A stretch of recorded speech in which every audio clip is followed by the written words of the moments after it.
Hello, and welcome back to my D&D Beginners Guide series. Sorry I've been posting like 2 months. I'm a very shy person, and this is difficult talking to an internet community. Um, I believe when I left off, I did feats. And one thing that goes almost hand in hand with feats is equipment.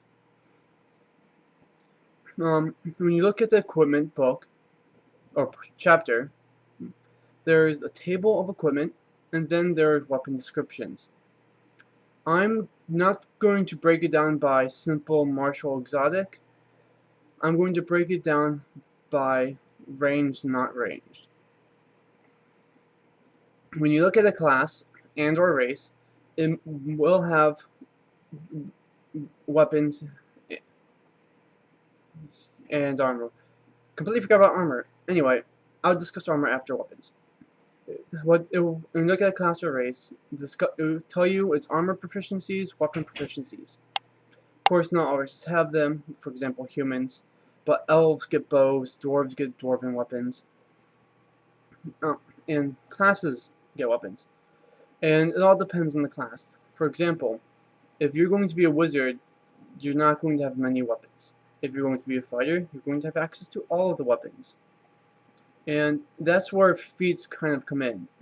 If you are a sorcerer, but you really want to wield a greatsword, you can take the feat that lets you wield a greatsword. If you want to use a ranged weapon, but you don't have the prerequisites or the requirements from your class and or race, you can take the feat. And there's also ways to work around this. For example, you, let's say, let's go back to sorcerers since they can't really wield weapons in general. You are a sorcerer, but you really want to be able to use a bow in case you run out of spells. If you become an elf, they automatically get the proficiencies in bows, and it saves you time right there.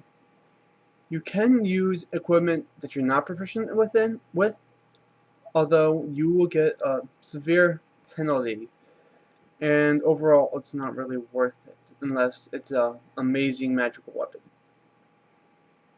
Now, when you look at a melee weapon, there's when you look at type, there'll be letters.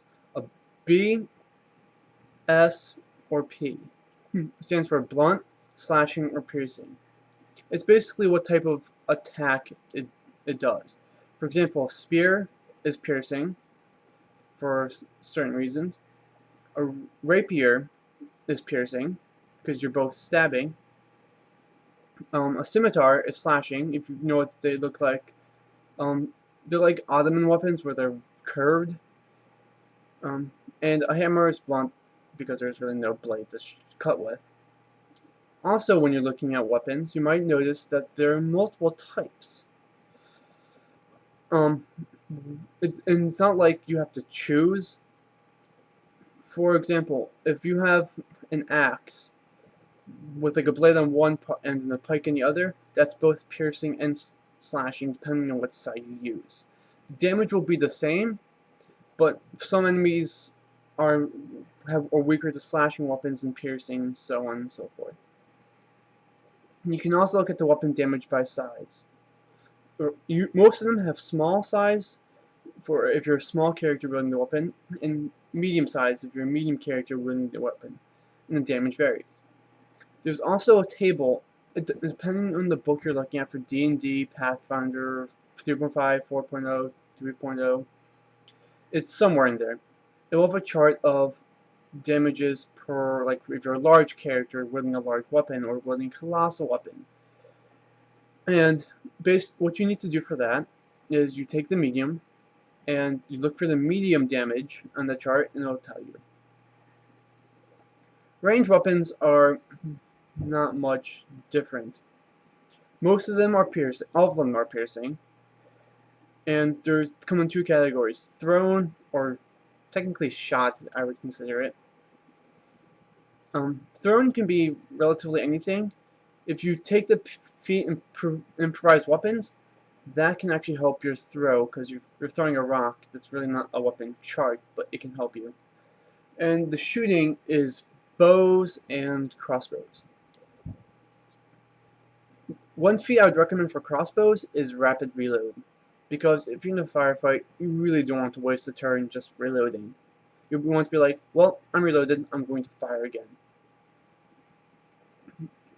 And bows, just if you're doing bows, I'd watch your arrow count, because if you're especially a ranger, you run out of arrows very quickly. And so there's also added modifiers. For example, extra damage. Melee weapons. If it's a one-handed weapon, you add your strength modifier.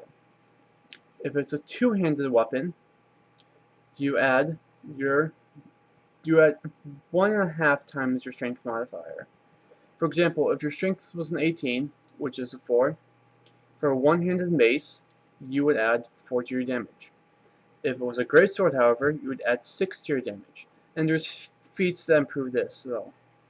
Weapons do not count towards your attack bonus unless it's magical, like a +1 to 5 enchantment, not a special enchantment. This is because it's all determined on your class, although you can take feats for it. For ranged weapons, they don't really get that much of a damage bonus. If you're throwing a weapon, you add your strength. Crossbows, you cannot get a damage bonus unless you have it magically. But for bows, you can get something called a composite, where depending on your strength requirement, like you can get strength 1, 2, up to whatever your strength is, and that adds your strength modifier damage. However, if you're using a 5 strength composite like longbow, but your strength modifier is only 4, you cannot do the max 5 because you don't have the strength. And I'm gonna end this video here. I'm gonna pick up with armor.